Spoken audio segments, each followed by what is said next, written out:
नमस्कार, बहुत स्वागत है आपका। आप देख रहे हैं किस्मत कनेक्शन और मैं हूं आपके साथ शैलेंद्र पांडे।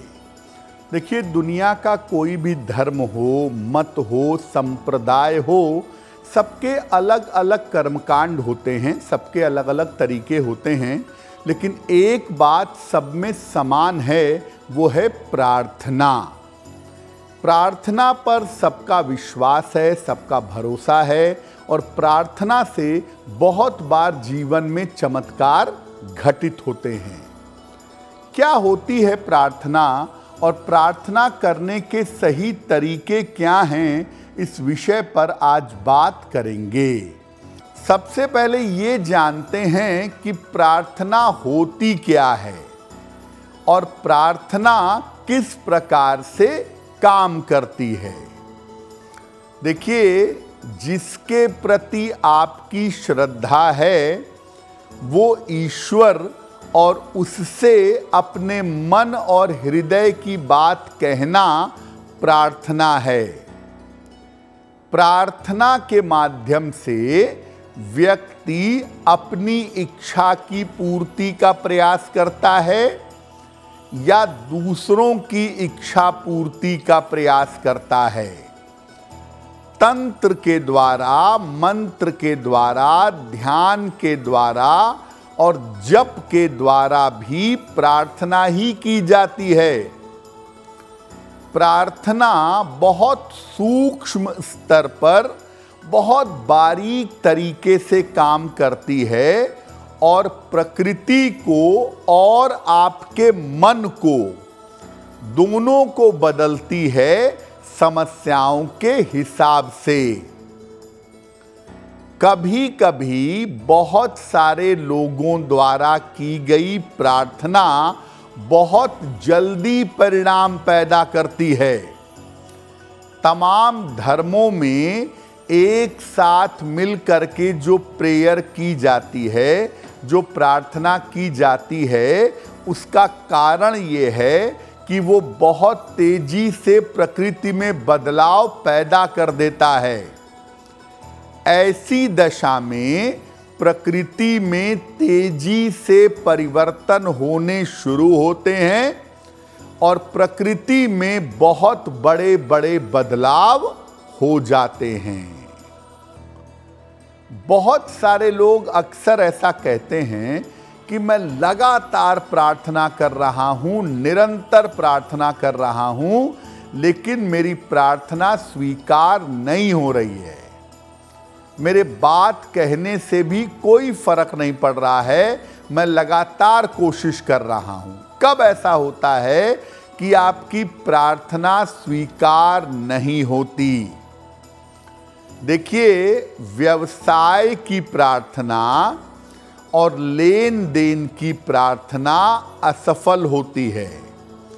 आप भगवान से जो कहते हैं ना कि मेरा बेटा पास हो जाएगा तो मैं मिठाई चढ़ाऊंगा, भगवान से कहते हैं कि मेरा मकान बन जाएगा तो मैं घंटा चढ़ाऊंगा, ये प्रार्थना असफल होगी, क्योंकि भगवान से आपका संबंध व्यवसाय वाला नहीं है। जो लोग आहार और व्यवहार पर नियंत्रण नहीं रखते, उनकी प्रार्थना भी स्वीकार नहीं होती। आप मांस मदिरा का सेवन करते हैं, लगातार झूठ बोलते हैं, लोगों को कष्ट पहुंचाते हैं, तो ऐसी स्थिति में भी आपकी प्रार्थना स्वीकार नहीं होगी। अपने माता पिता, अपने गुरुजनों का सम्मान नहीं करते, उनके प्रति समर्पण नहीं रखते, तो भी आपकी प्रार्थना स्वीकार नहीं होगी। आप कोई ऐसी चीज भगवान से मांग रहे हैं जो मिल जाने के बाद आपका नुकसान हो जाए। आप कोई ऐसी प्रार्थना कर रहे हैं जिसमें आपका नुकसान हो सकता है, जो प्रार्थना आपके लिए फायदेमंद नहीं है, तो ऐसी प्रार्थना भी भगवान स्वीकार नहीं करेंगे। और अतार्किक प्रार्थना, जिस प्रार्थना का कोई सर पैर ना हो, किसी आदमी की मृत्यु हो गई है और आप लगातार प्रार्थना कर रहे हैं कि वो जीवित हो जाए, उसका दाह संस्कार हो गया है, आप उसे बुलाना चाहते हैं, इस तरह की उल्टी सीधी प्रार्थना पश्चिम से सूरज निकल जाए, अतार्किक प्रार्थना स्वीकार नहीं होती है।